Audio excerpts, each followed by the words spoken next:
And welcome everybody to Race 3 Portugal, the 2021 World Championship at Formula One. And of course, we have today with us, as always, our Italian expert, Fabio. Yeah, good evening. Yes. And that's about as much as you're going to be hearing from him because I'm intending to dominate this one because it was yet another fantastic win by the fantastic and ever effervescent Sir Lewis Hamilton, who won the race from second place on the grid. And it was a marvellous race. There were Yeah. lots of really exciting things happening, but effectively to the qualifying first. So in qualifying, it was. Hang on a minute. Excellent.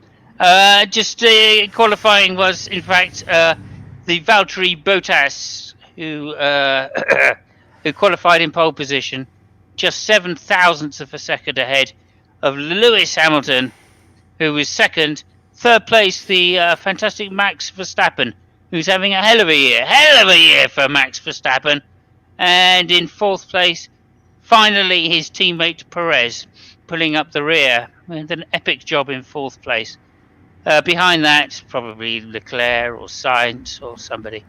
Anyway, needless to say, race day rolled around, and it was a great start by Valtteri Bottas, who zoomed into the lead, followed by Lewis Hamilton blocking off Verstappen, and then followed by Sainz, who amazingly got past Perez, who had a bad getaway. On that first lap, Norris managed to make a few places as usual, getting ahead of Perez as well. Perez, of course, being on tyres which were a little more difficult to warm up, the medium tyres, which coincidentally were the near hard tyres. Not the hardest tyres, of course, which were the white tyres, which were the very hardest of white tyres that you could get. The yellow tyres were the next hardest, usually the hard tyres, but this time they were medium tyres. And then the soft tyres were in fact the next hardest, which were normally the medium tyres, but were in fact in this case, although sometimes they're the white tyres, but in this case they were the soft tyres. So that clears everything up about the tyres. First lap crash, there was some really dreadful driving by Giovinazzi, who cut across. He swerved once to stop Raikkonen getting by and then swerved back across. And unfortunately, Raikkonen had no option, but he broke his wing on the back tyre. Unfortunate, but there you go. That pretty much put Raikkonen out of the race and Giovinazzi a little bit behind. Anyway, onwards with the race. Max managed to get past Lewis Hamilton, on the restart. And that was fantastic. We all thought, game on! That's what we thought. Game on. Unfortunately, it wasn't to be that way. Nonetheless, the race went on. Again, Norris having some fantastic overtakes, as always. And also Leclerc doing well to pick himself up from his poor start. So, not bad at all. Yeah, okay, we didn't get too much of a disagreement, so that's probably a true thing that happened. I don't know, though, because it's too far back on the grid, obviously. But nonetheless, Bottas won, Verstappen 2, Hamilton 3, Norris 4. Anyway, the race goes on for some time. I can't say how long the race went on for, but on lap 11, funnily enough, tyres beginning to warm up. And if I can turn my playback speed up, then hopefully I'll get through the commentary a bit quicker. Lewis managed to overtake Max Verstappen for second place, and then went on to overtake Bottas for first place. He didn't really look back from that point onwards. It was pretty much ad de rigueur for Lewis to win the race from there. Perez also started getting a move on and getting through the traffic. Excuse me a second. Delicious. Don't know what it is, but it's delicious. And then, as I said, coming on to lap 20, Lewis managed to get around the outside of Bottas. Very unexpected move by Lewis. No one was really expecting it except everybody in the crowd, the Mercedes team and Bottas. But apart from that, nobody expected it. But Lewis stretched his legs, got out into the lead. And then the tactics started happening. Verstappen came in for a pit stop to trigger the pit stops to try and do an undercut. And it really worked because they called Bottas in on the next lap. And although Bottas did get out ahead, he of course was on cold tyres for a lap. And that gave Verstappen enough time to get past Bottas into second place. And we all thought, game on! Is what we all thought. Shit, mate. Oh, fuck. What? I'm just being exciting. I'm just being exciting. This is how commentary's done. That was the most boring race I've ever seen. I know. Sorry. That was the most boring race I've never seen. You didn't see, yeah, right. Yeah. But we will get to that. But this is why you're the expert, and I'm the commentator, because I know how to inject enthusiasm at almost any time. But nonetheless, without injecting too much, not the time for too much enthusiasm. Anyway, Bottas got fastest lap, and I think he got fastest lap. Oh yeah, no, Max did Max get his lap taken away? I'll ask the expert in a moment. But on the very last lap, Max managed to get fastest lap, but it looked to me like he went outside the track limits. So I'm not 100% sure about that. But I will see. But anyway, first was Lewis Hamilton winning another stunning race and to extend his lead in the World Championship by another 7 points, 6 points, depending on what's going to happen. And then Bottas, and then Verstappen in second place. Verstappen in second place, was he? Is that right? No. Bottas was in second place. Yeah. No. It says Verstappen here on my screen. Oh. Yeah. Okay. Yeah. Bottas in fourth place, it says here. Oh, that's the championship. That's the championship. Oh, my goodness. You can see why I'm not the expert anyway. Let me just go back here. Yeah, it says Verstappen second place. Bottas third place. Perez fourth. Norris. The production value of this stream is uncanny. Carry on. We've got some people coming in. We'll deal with those as soon as we've injected as much enthusiasm as possible into this commentary of the race. So that was it. Norris fourth. Leclerc, the pastry, sixth place, creditable. Ocon seventh, fantastic. Ahead of Alonso, eighth. Ricciardo ninth, and Gasly 10th. Sainz an unfortunate 11th, but there we go. Okay, so that was basically the race recap in a fashion. And basically hello to Nicholas Lamar Lasuta. I say Lamar. I don't know whether that is actually your name. I'm assuming it is because it's written there, but there we are. And my pleasure. Well, anyway, chance to troll Simos. Yep, good. Any dad jokes you get, Nicholas, please stick them in there, and of course we will read them out straight away.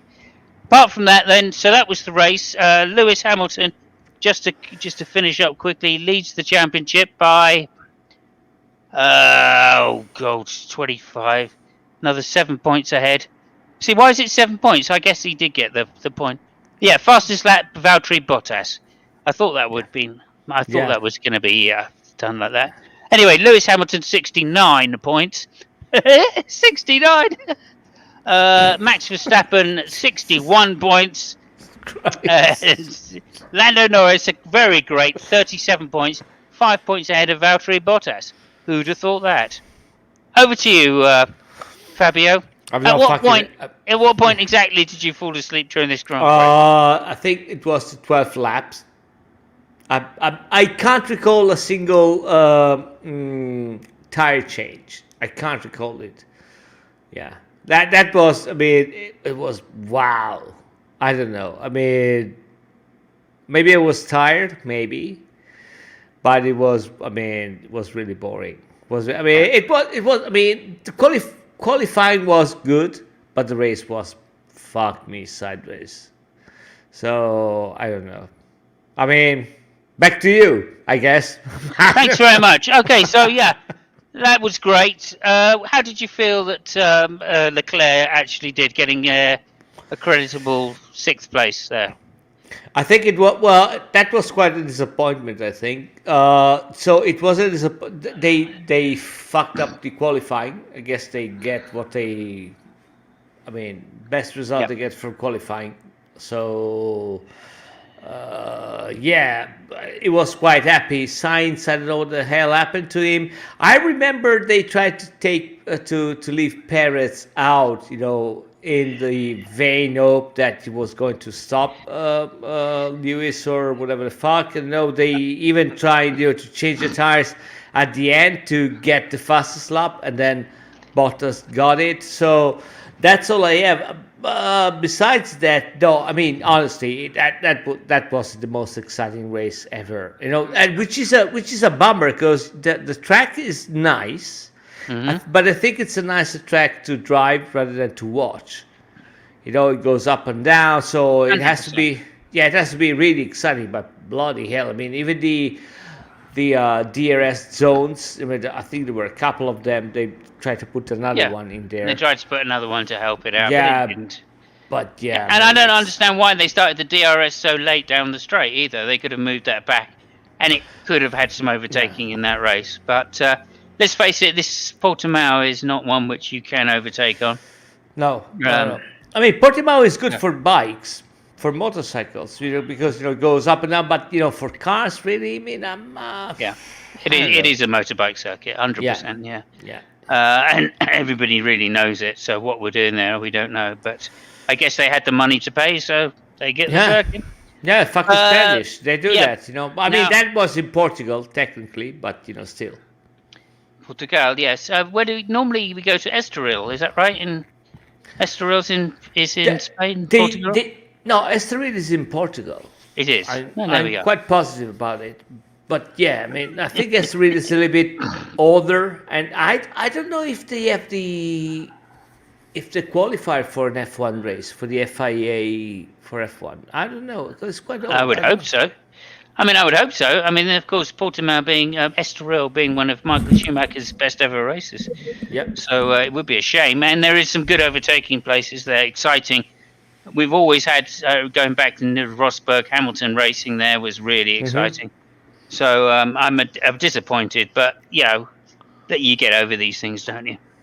I had forgotten that Red Bull did leave Perez out to try and get in the way of Lewis. Yeah. Which didn't work at all. But mainly because by the time Lewis got up to the back of him, he was losing so much lap time that there was no way he could hold Lewis up anyway. I mean, to be totally super fair, Lewis, I think he made a couple of overtakes. They were not the the most difficult overtakes ever done. One, I mean, Bottas basically, I remember he tried to disappear from the circuit, mostly, and Perez really did not have any chance. He didn't even try. So yeah, but I mean, the Bottas one was quite embarrassing. I think. I mean, it seems to be like the guy.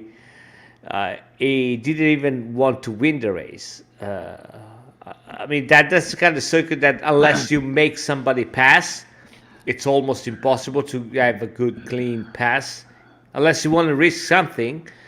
And he just, he put the indicator on, he parked the car, I guess I remember, something like that. He just, waved him by, go ahead and pass. That was Bottas in a nutshell. But, I mean, it's the Butler, so... Yeah. And this year, even more so. I do not agree with what you said about Kimi. And, good. No, because I think, my recollection, and I saw that afterwards, I think it was a mistake from Kimi. He was fiddling with something on the, at least I remember the camera car images, and he was fiddling, I think, with the rotary on the steering wheel. I think he got basically sucked in the stream of Giovinazzi and, just crashed into him. So right, it seemed to me Giovinazzi pulled out right to block the inside and then pulled back left a little bit, just as Kimi was pulling out. So, well, I mean, it might be the case. I don't know, but still, it was dead on the straight. Kimi had all the time to go by if he wanted to. and Kimi wasn't even trying to get the stream. I mean, my impression was that he was trying to adjust some settings, some shit, and he just got. I mean, he's an old guy, and fuck, it's Kimi Räikkönen, so he can do whatever the fuck he wants, basically at this point in his career. And I think he got a little bit distracted. I don't know, stuff like that. But Okay. it wasn't even mad when he crashed him. So No, that's again that's what led me to believe that he thought it was Giovinazzi really that was at fault, because normally he's a bit, gets very upset when he makes mistakes, etc., doesn't he? But anyway, that's besides the point. They did crash. He did lose his front wing, and it was a bit of a sorry end for Kimi because he is an expert at this type of circuit, of course. Tight, tricky, low grip circuits. That's his forte. But nonetheless, I better just say hi to Gio here. yeah. So Gio says here, I can't believe I'm going to read this out, but I am. Fuck me. Why did the F1 racer get electrocuted after finishing lap 1? Okay. The answer, because he completed the circuit. Yeah. Oh, I was asking for dad jokes. You don't get much more dad than that. That's a granddad joke. Wait until you read the second joke from him. That's even worse. There's another joke. Nice to see. Oh yeah, it's coming. So here we it says, "What slogan do you get when you combine Star Wars and F1?" Yeah, I'm not even going to read that. May the damn force be with you. Yeah, Jesus I like it. Christ. I like it. I like that one. That one's good. Oh yeah, it's good. So thank you, Gio. Thank you. That's good. That's good. Yeah. Okay, so really, there was some interesting stuff going on this weekend. Just to talk bollocks for a while, which was there were some interesting upgrades. I felt Alpinus had made some interesting upgrades, and that seemed to work a little better for their race pace. So that was quite interesting. Ferrari had a good qualifying, but dropped back in the race. So I assume that means they've been working on qualifying setups, etc. And that was the issue. They didn't expect to have such tyre problems. I think they had problems in qualifying. Did they? Yeah, I mean, Sainz was forced to basically make the Q2 with the red tire because they had some issues. So yeah, it was quite a mess. So I don't know. I think the most interesting thing was what happened in the paddocks. I've read something that now Toto Wolff and Marco, whatever the fuck the guy name is from Red Bull, they're going at each other's throat. Marco Helmut. Yeah, Helmut Marko. Yeah. Mm-hmm. And the results of the fact, because we all know how such an agreeable person is Toto Wolff, because I think he's British. No. Is it a British team? I can never remember with you. Yeah, I mean, they won this week, so it's a British team. Okay, yes. Cool. So we know how agreeable Toto Wolff, which is typical British name, is. Yeah, and apparently he got into some disagreement with Binotto about one of them recollects something really wrong about what happened in some meeting in F1, and it's about the money cap thing. So yeah, one of them says, "Oh yeah, no, I mean, I wish they wasn't just a money thing, and everybody has decided there should be some sport penalization like points and stuff like that." And Binotto says, I don't know where the fuck was Toto Wolff is, but I was in the same meeting and there wasn't an agreement. So it's still up for grabs. Which is always funny, because that shows that, it's funny. Well, there was a quote after that meeting to do with finance. That finance meeting, Toto came out, and in a good British way, he said, "I can't afford the job." Yeah. Okay, so there we go. Yeah. So we know roughly where Mercedes are. Yeah, but And, It's Toto Wolff, you know. So it is Toto Wolff. You're quite correct. right. Although he is, and I don't. I think he's northern British, if he is British at all. That is, because his accent is very strange. But nonetheless, So I read some weird interview. I can't remember the name of the guy, but apparently he's the guy which brought Toto Wolff in F1. I think he has something to do with not Shadow, but some all team, and brought him. And basically he downplayed Toto Wolff like a lot, like a huge lot, and he basically said, yeah, I mean, a Mercedes is basically Ross Brawn, which set up all the thing in place, and Toto is just, running the show, but he has no idea what the fuck he's doing. So, which is, I think it's a little bit too much, but so I wouldn't say there is some truth into that, but it is true, for example, that at the very beginning, if it wasn't for, I think Niki Lauda, people like that, Mercedes would not be where he is right now. and Schumacher as well, of course, because their car developed hugely during those 2 years. Schumacher was there. And of course, Rosberg being an excellent test driver that he is as well. Yeah. So, yeah, I mean... Many people contributed. I don't know if it's true or not. I mean, the guy has its merit. I will not going to deny that. But I'm not really sure that he's that, phenomenon that he wants everybody to look at him like, you know what I mean? So... yeah, I mean, he is a fantastic man manager, but so was Hitler, to be fair. Yeah, right. So, I got him. Okay, yeah, okay. You want to go there? I'm ready. So yeah, there you go. Okay. Well, let's just no. I won't go to Berlusconi. Okay, so no, but he is a fantastic man manager. There's no doubt about that. He has run that team really, really well. Everybody there is motivated to help the British team Mercedes win. Yeah. And they've managed to be so successful. But not that they weren't always going to be successful with the might of Mercedes behind them when they first developed that engine. So you what you're saying is like he made a camp which is really concentrated on the goal, like a concentration camp. That's what you.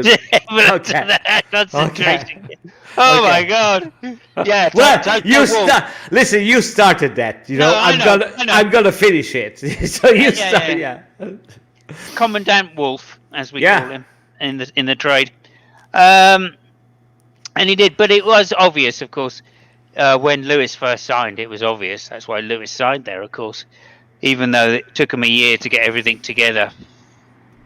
But it was clear that when the new regs came in, Mercedes were going to be one step ahead of everybody else. And, a fair play to Wolf. He's never let anybody catch up. So he's hired the best people.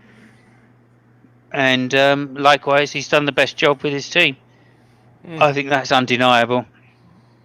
And we've seen it before in history, of course. We know the famous Ross Brawn. The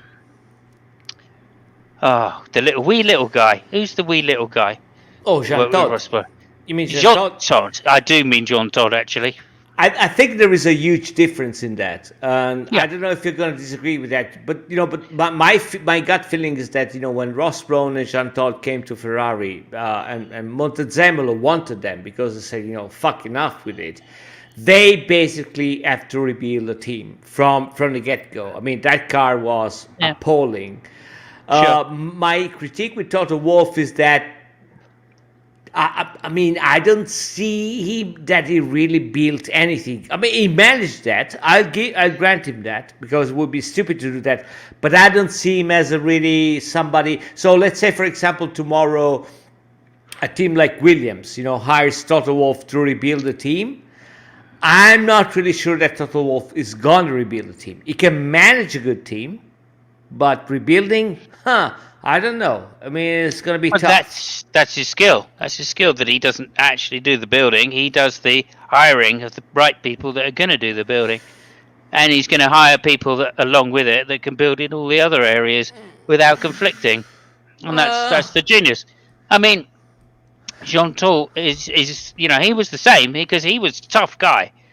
Sean, wasn't he? He was a tough guy he was at a tough Ferrari. He little had to French. be Yeah, because yeah, it's Ferrari.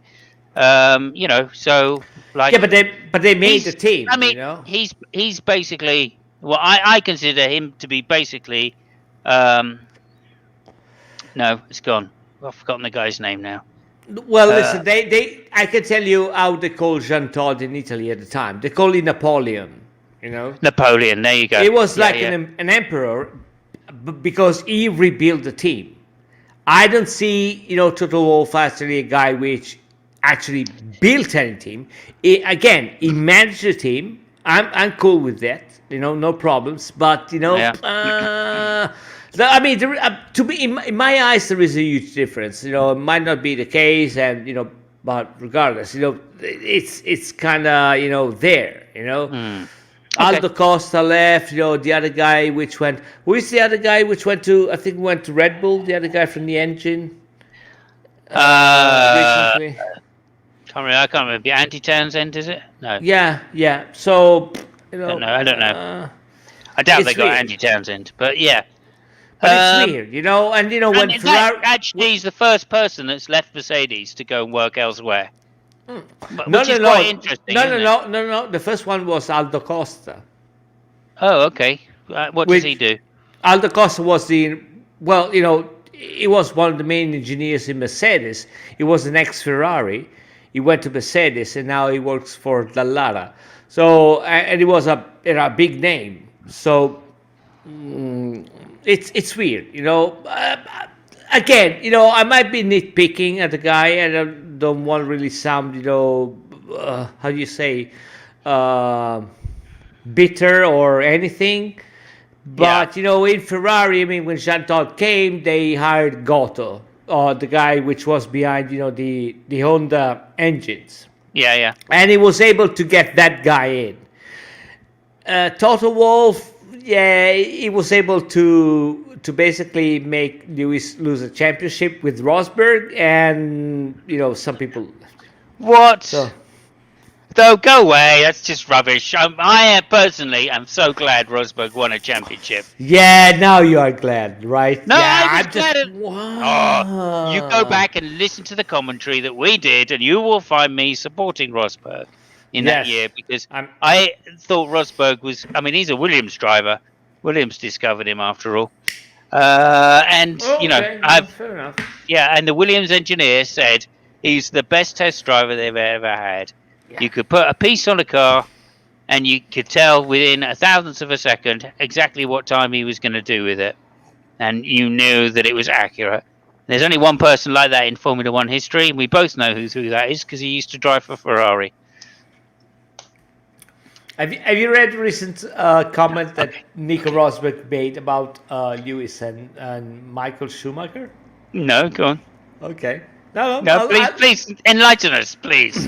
Well, Rosberg drove with both Schumacher and Hamilton. And so he released an interview. He tried to compare the two of them. So what he basically said was that Schumacher was more, precise. He liked everything done to perfection.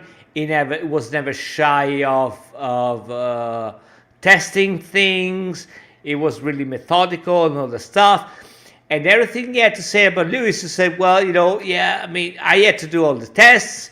He's just, he's got, basically said that the only thing that Lewis has is talent. That's it. Other than that, he's shite compared to Schumacher. Yeah. I'm just paraphrasing, right? You are paraphrasing, of course, because of course the record shows that Nico Rosberg beat Michael Schumacher so many times during the 2 years they were together.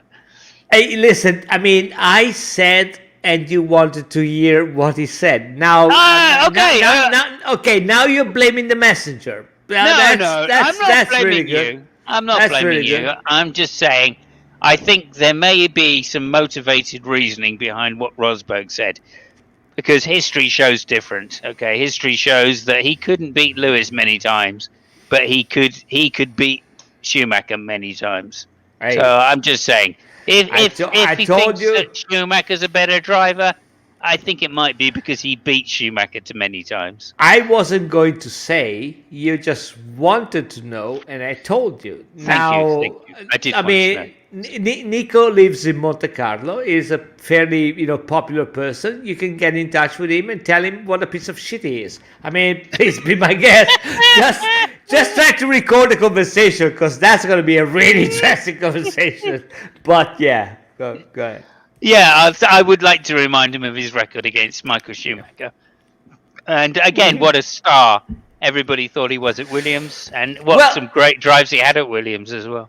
the funny thing is that if you ever get in touch with Nico, you remind him of the record against Schumacher. The thing that's going to tell you, yeah, I mean, I was never able to beat Schumacher because he was a better driver than Lewis Hamilton, which I actually beat him once, So you should be. I mean, Nico is a tough son of a bitch, so I'll be really super careful what angle you give to him because he might get an angle and show it up your ass. So Okay, yeah. maybe there Yeah. is that. But as I recall, Nico beat Schumacher a fair number of times, more than Schumacher beat Nico anyway. But maybe the car was a bit poor, and there were other circumstances which made Nico probably a slightly better driver than Schumacher at the time. Schumacher coming back into the sport after his heyday and all of that. So There, it's not a fair comparison. there was also probably the fact that I mean, if you set up like a grill outside Schumacher's apartment, that will never touch him. If you do it with Lewis, he might drive you crazy. So there's that. Yeah, maybe. Yeah, just make some skewers, some hamburgers, stuff like that. Yeah. I get you. Okay. Especially if you're in China, so they can make hamburgers out of dogs. That is the Dude. pinnacle, So, I just said that. That was super racist to me. Oh, yeah, it's not China anyway, isn't it? It's Korea. But Oh, there is you go. it? Okay. I believe it is Korea. Yes. Okay. But maybe they do in China as well. Maybe I don't they're know. in China as well. What do you know? Yeah, I don't know because it's I don't know. in Asia they have a different pet system. That's all I know. Okay, let me end up with all the races. They all look the same. There you go. Oh my god. Yeah. Well, you can't say that about the Mercedes team, can you? Aha! Well, Right. they look like they used to look like a lot like Aston Martin, and Force India. Oh my god. Okay. Yeah. All right. Nonetheless, okay. So just to recap, then I guess Portimao. It was a good race. I did enjoy it myself. And I think this whole season will be like that this year because I don't think Max is going to slow down at all. I think Red Bull are going to put as much money in as they need to keep upgrading their car, and I think depending on depending on how well Mercedes keep up the challenge, it will depend on how much money they throw into this car as well. Because I feel myself that Mercedes are desperate to win this one. I think this one puts them past anybody that's going to catch them in the near future, because having this many years without rule changes is quite extreme. So yeah. Okay. Okay. Yeah, I'm done. Okay. Hey, hold on a second. Wait until Helmut Marko speaks his voice, and we just reported that is yeah. I guess I never listened to it. I never listened to him anymore. All I can think of for Helmut Marko is that he should have been born in the internet age, because he is the biggest troll going. Like literally every other phrase he speaks is a troll phrase. Yeah, I mean, Max is by far the fastest driver on the grid.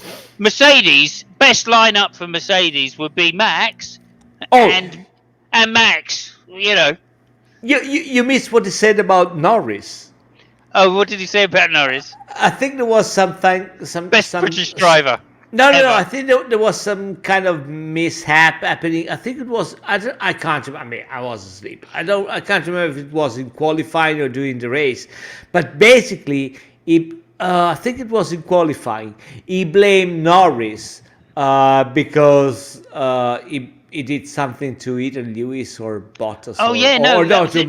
No, sorry, to Max Verstappen. And he Verstappen. said, well, it's because he's driving a Mercedes, a car with a Mercedes engine. There you go. That's my man, Marco. Yeah. Yeah, okay. So over the radio, there was a message to Norris to say, Verstappen's on a fast one. Hold him up. Don't do him any favors.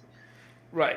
Don't do him any favors. Yeah. So Norris just goes, well, oh, fuck off, and gets right out of the way, just completely out of the way, which of course was then going to cause a storm, right? So that's what I loved about that little comment, right? Is that for a start he's told to get in his way, not really, but not get in his way, but in a not getting in his way to hold him up, and afterwards, the press just went fucking mad with it. And he didn't hold him up at all. In fact, he did exactly the opposite. Got completely out of the way. So just thought brilliant. And Max was held up by somebody else on that lap, and not a peep out of them about the other person that held him up. I can't remember who it was now, Sonoda or someone like that. And not a peep out of them. Well, Tsunoda is driving a car, is a sister car of Red Bull. So it could not have possibly been his problem, It was Norris all the way. It was Norris. Yeah. Brilliant, though. I mean, I really look forward to hearing Helmut Marko just say these comments, because it just tells me so much about Red Bull's strategy. Every time he says something, slagging off, then you just think, oh, right, they really are worried about losing Max, aren't they? Oh, my goodness. I mean, to be fair, calling Helmut Marko when he says a strategy is a little bit of a stretch. He's a fucking bulldozer, So now Christian Horner, when he speaks, you kind of listen to the guy, but Helmut Marko is just a guy who says, okay, you go ahead and say, the most, outrageous shit. Just do that. And he does. So he's brilliant. He's brilliant. I mean, he also looked kind of a Nazi to me. Is it just me? It might be just you. What, Christian Horner? No. Helmut Marko, for fuck's sake. Oh, yeah, absolutely. Yeah. Oh, yeah, absolutely. There you go. Yeah, no, there's a fantastic sketch by Smith and Jones called the Nazi General sketch, where the general comes into the room and they all have different traits. Depending on, I'm the Nazi general that does X, Y, Z, that runs over to the phone, winds up the phone quickly and goes, "Get me the Fuhrer!" There's one of them, right? Yeah. And another one is, I'm the Nazi general that's always been fitted for a new uniform, that likes classical music on the gramophone and beautiful women, and says to the prisoner of war, "You see, Captain, we're not all barbarians." Brilliant. And Helmut Marko is the one that comes in and goes, I'm the German handle that is maybe a little bit gay. It is a bit of a perv. Has a ludicrous scar and is always dabbing his lips with a handkerchief. Absolutely brilliant sketch. Is, yeah. I mean, anyway. Go ahead while I just have a quick cough. I mean, I fell asleep during the race. I have no fucking idea what to tell. I mean, the wheels were round and black, and there was no problem with the wheels. That's what I'm gonna say while you're muted, because now I'm taking off one of your weapons. The wheels performed brilliantly. They were just round and black, and it was just rolling on the tarmac without any issues whatsoever. The temperature was fine.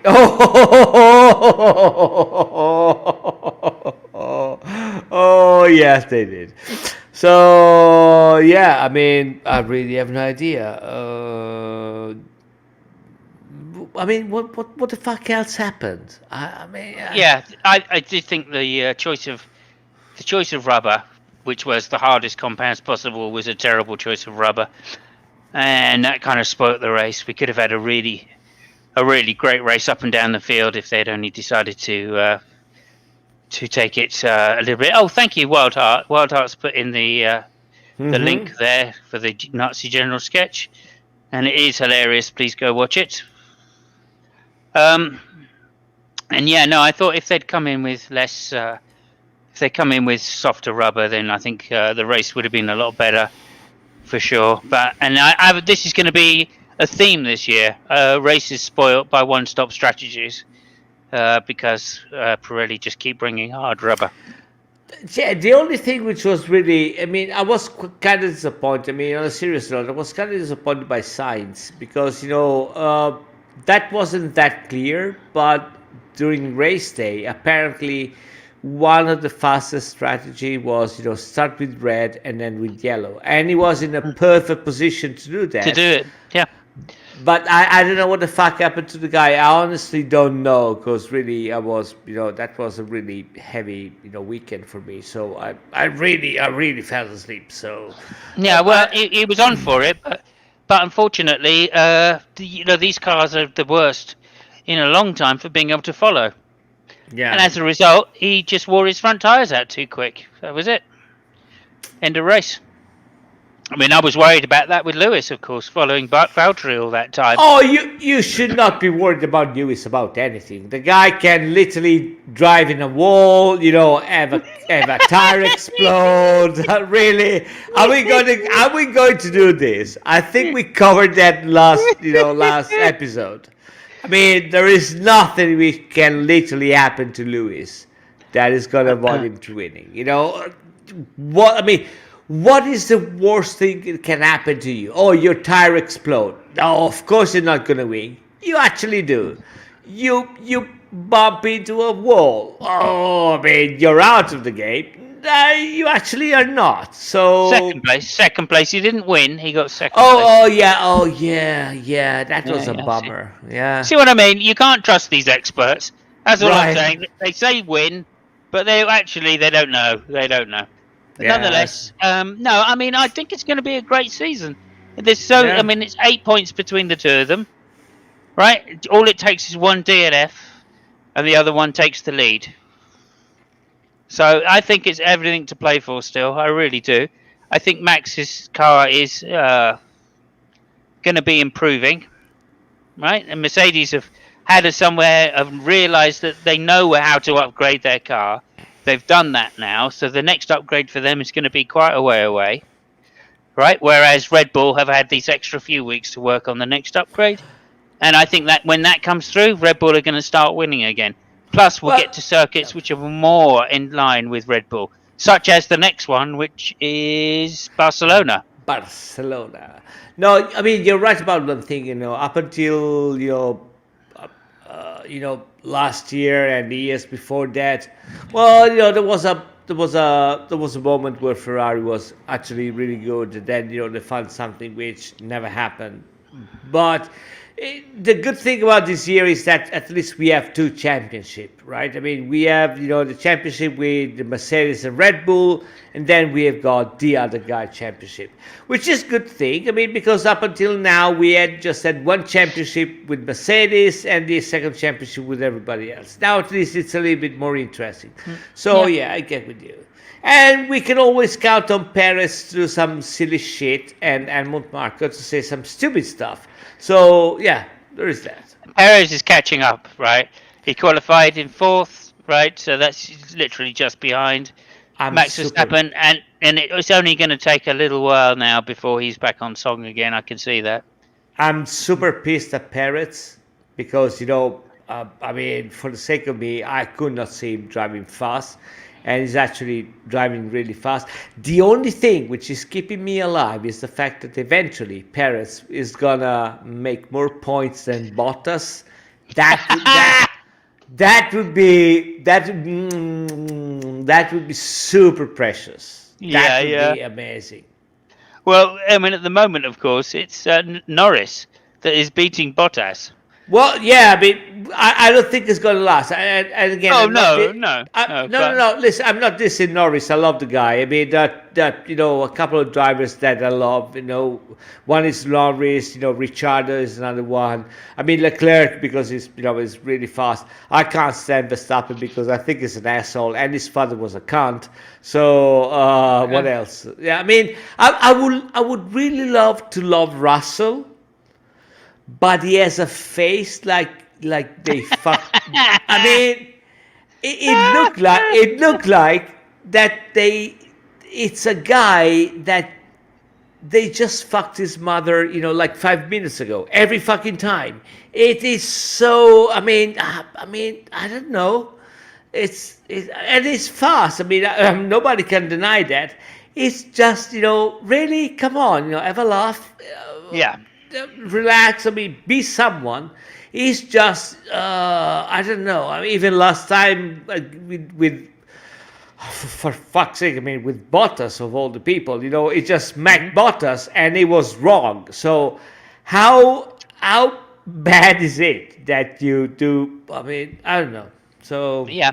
He'll take time. He will take time. He is a character. I can assure you of that. Yeah. And he's keeping his head down because he's made a mistake in the family, so to speak. So yeah, But you know who I am secretly rooting for. Let me guess. Hang on. Oh, you never guess. You never get it. Okay, no, you're right. I won't. Go ahead. Ocon. Ocon.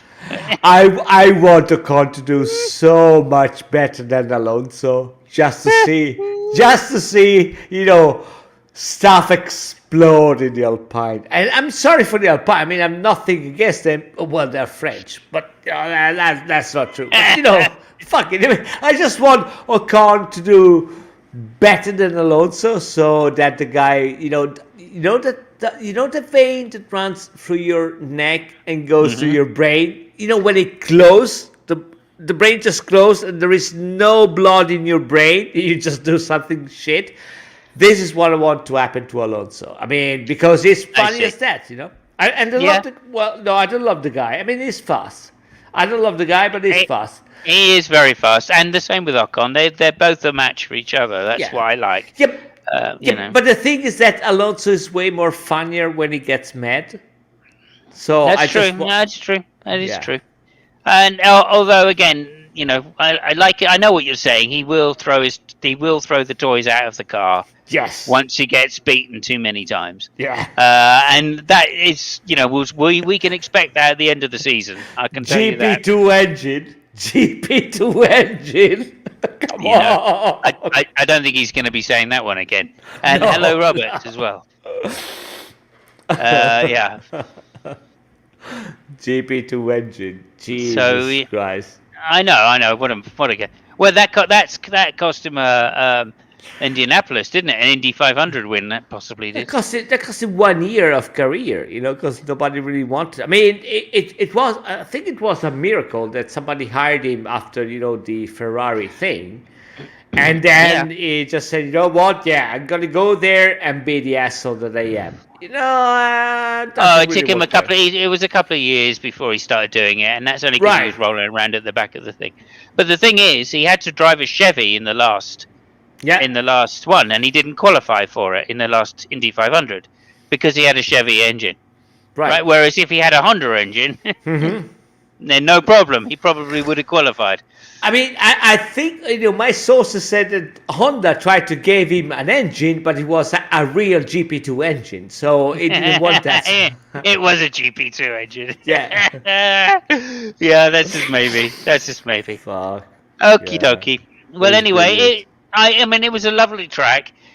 I hope if we go back there again that Pirelli won't keep just jamming us with these hard tires, Holy because it shit. is driving me insane that we can't have any good races because the tires keep wearing out, and also because it gives the advantage to whichever teams can't warm their tires up, right? Like, I mean, if I were Ferrari, I would be really screaming about this, because Ferrari, they warm their tires up real quick, right? So they should Yeah. be doing a lot better than right now with the higher tires than they are, right? So if I were Ferrari, I'd be screaming at Pirelli, just going, "Nah, you keep bringing the hard tires because we are so screwed." I don't think there is no point in Ferrari to be screaming at Pirelli right now. If you have to scream at somebody, you better be in a position that you can actually do something really good. Now, instead of sixth, they might get fourth. It's not really worth, making a big fuss about it. I get your point, But Yeah, I think it'd be much more interesting, and certainly between it would give the advantage, or more of an advantage, to Red Bull, I think, over Mercedes as well, because they seem to be a little easier on their tires. So I think if it were to be the case that Pirelli brings soft tires, I think that would definitely throw the advantage towards talking Red Bull. about talking about Red Bull and advantages. You remember last time we talked about that dude in Aston Martin complaining about the rules about the irate car and stuff like that. Oh yeah. And there has been cricket ever since then, which is, how funny is that? I mean, that guy was mental. They didn't even say, you know what, fuck you. I'm not even going there. Yeah, I mean, again, it seems like upon what's the word I'm looking for? Upon reflection, that it's not actually to do with the rake of the car; it's to do with the tire squirt. So from the rear wheels, and that was Ferrari's issue, wasn't it? 2 years ago, I think, when they first went to high rake, they found that was a problem. So clearly, I think Mercedes are suffering because of the. You know what, Simos? I know that eventually it will happen. I'm not really sure, but eventually it will happen. We have two manufacturers of tires. I've been recording 5 years of these hangouts just to play it back to you in a long shot, when two manufacturers join in, then they will really start complaining about tires, and I will play all of this back to you. Well, I am old enough to remember Bridgestone and Michelin going at it. I know. That's why I'm blown away that you're actually complaining about this stuff. Well, I'm complaining because there's these. Pirelli have an easy opportunity now, because of the only tyre manufacturer, to make the racing better. It's an easy choice for them to do that. Yes, I know they do it at risk of their own company reputation. Right. All right. But let's just say, we remember why we have one manufacturer, and it's Pirelli, because they give us the racing we want. Whereas everybody now is just going to be going, yeah, but Pirelli's no better than any other tyre manufacturer. We could get any tyre manufacturer in there if they're just going to put hard rubber on. No problem. The thing is that nobody wants to join in.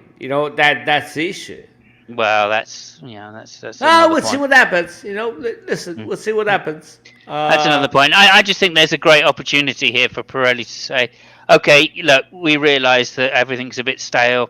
We're going to do something about it this year, and we're going to start bringing soft rubber that will wear out. In all seriousness, I think there's a factor, and we saw that in Superbike. I know it's motorcycles, it's different, but the principle applies. So the thing was that there are two factors that I can tell you for sure. The first one is the one you pointed out, rightly so, that if you are the sole manufacturer, you want to. You don't want anything tragic to happen. So that's the main thing, and that's true. And the second thing is that we experienced that during Superbike, because we had a bike which was fairly a lot better than the competition. And there was some competition that were, there was, asking for a different kind of tire because we have a different engine compared to the others. It was kind of the same thing. It's not with the rake, but the way the power is delivered. And I remember that the reply from Pirelli was, listen, we are making one tire. We're taking only as much of it as information that we can from everybody, because the thing we don't want to happen, besides, reputation, is the fact that anybody accuses us of making something which is going to favor somebody specifically. So the fact that they make the tire that has, problems for everybody across the board. I mean, somebody has more problems than the other, stuff like that. It's actually what they want to achieve. They want to make something as neutral as possible.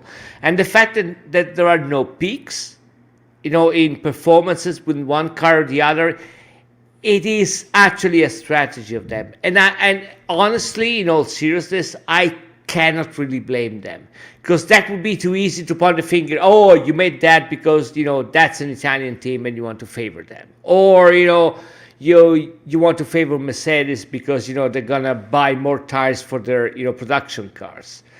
This is something I know. I don't know now, but I know for a fact they didn't want to do that with motorcycles, and I'm pretty sure that the criteria is the same for cars. So there is that to consider too, and I can't really blame them. Just to try to put them in their shoes. It would be hard to do something different. Yeah. Okay. Oh well, that's fair enough. And I think we should finish it there. We're getting on to an hour now, so right. It's been great to talk to you. Thank you so much for talking tires. I never thought I'd get you to do that, so that's amazing. Fuck. And so we'll leave it there because I think Fabio's had the very last word on tires. He is obviously Italian. He's an expert. Pirelli are his business. So there actually, you know what? I would say one more thing. I'm the one which is kind of pissed at Pirelli, because for the last this is shocking, and it's news for the whole internet. Right on. I haven't bought a set of tires for my motorcycle for the last 15 years because Pirelli, of all the people, has always gave the tires to me for free for my motorcycle, for reasons that I will not explain, right? Now, this year is the first year that I was not able to get tires for free for my bike, because the guy that I knew, he